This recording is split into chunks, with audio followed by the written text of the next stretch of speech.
Сәлеметсіздер ме, құрметті оқушылар? Бүгін біз сіздермен С деңгейі есептерінің келесі есептерін шығаратын боламыз. 527 есептен бастайық. Бақылау жұмысынан сыныптағы оқушылардың 6-дан бірі 5 алған екен, 6-дан бірі 5 алған, ал 3-тен бірі 4 алған екен. Егер сыныптағы 15 оқушы бақылау жұмысынан 5 және 4 алғандар болса, яғни мына екі бөлік 15 оқушыны құрайтын болса, онда жалпы бақылау жұмысына барлығы неше оқушы қатысты дейді бізге табу керек. Мысалы, үштіктен 3 алған жаңағы оқушылар бар, мысалы 2 алып қалған оқушылар бар. Осылардың барлығы бірігіп барлығын құрайды. Барлығы, бірақ қанша екенін білмейміз. Бірақ 5 пен 4-тің 5 пен 4 алған оқушылардың саны 15 екені белгілі болып тұр. Енді бізге бұл жерде 5 пен 4 алған оқушылардың бөліктерінің санын қосып шығайық. Сонда ортақ бөлім 6 болады. Мұнда 1-ден, мұнда 3-ке 2-ден тиеді. Мұнда 1 қосқан 2. 6-дан 3. Бұл қысқартқан кезде 2-ден 1-ге тең. Сонда бізде 2-ден 1 бөлігі 15 оқушыны құрайды деп тұр. Бізге барлығы неше оқушыны құрайды? 2-ден 1 бөлік деген сөз сыныптың жартысы. Сыныптың жартысы жарты бөлігі 15 оқушыны құрайды деп тұр. Демек, сыныпта барлығын табу үшін осы 15-ті осы санға, осы 2-ге бірге бөліп 2-ге көбейтеміз, сонда 30 оқушы шыға келеді.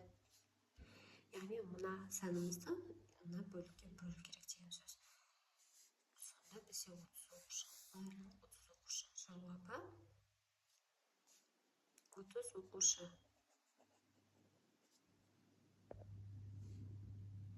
Енді келесі есеп.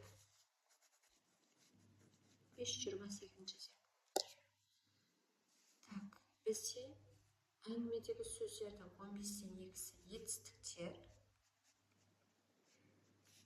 ал зат есім одан 6-тан 1-ге артық. Надан артық. Зат есім. Зат есімдер әңгімеде бізде 36 сөз болатын болса, әңгімеде барлығы неше сөз бар? Барлығы қанша? Және мұндағы етістіктер неше?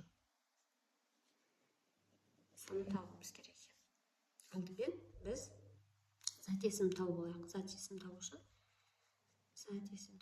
етістіктен бізде 6-тан 1-ге көп деп тұр, артық деп тұр. Демек, қосуымыз керек. Ортақ бөлім 30 болса, мұнда 2-ден, мұнда 5-тен тиеді. 4 қосылған 5. 30-дан 9. Қысқаратындарды қысқартамыз. 3-ке қысқарттық 3, мұнда 3-ке қысқартсақ 10 шықты. 10-дан 3 бөлік шықты. Енді осы зат есімдер бізде 36-ны береді дейді. 10-нан 3 бөлік, ол 36-ны береді. 36 деген 36 сөз екен. Бізде барлығы X сөз бар негізі. Соның 10-нан 3 бөлігі 36 сөз екен. Онда демек біз неше сөз бар екені, барлығы неше сөз бар екені табу үшін 36-ны 6-пен 10-ға көбейтіп 3-те бөлеткенбіз.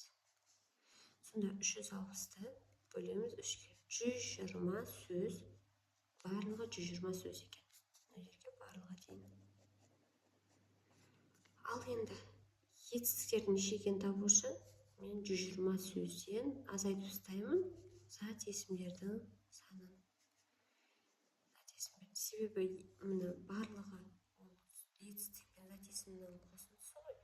Бізде барлығы белгілі болып тұр, зат есім белгілі болып тұр, ал етістік белгісіз болып тұр. Сонда бізде неше сөз қалатыны шығады екен, 84 сөз бізде етістік екен. сонда бізде жауабы 84 сөз шығады екен. Жауабы дейік жетістік 84 сөз. Барлығы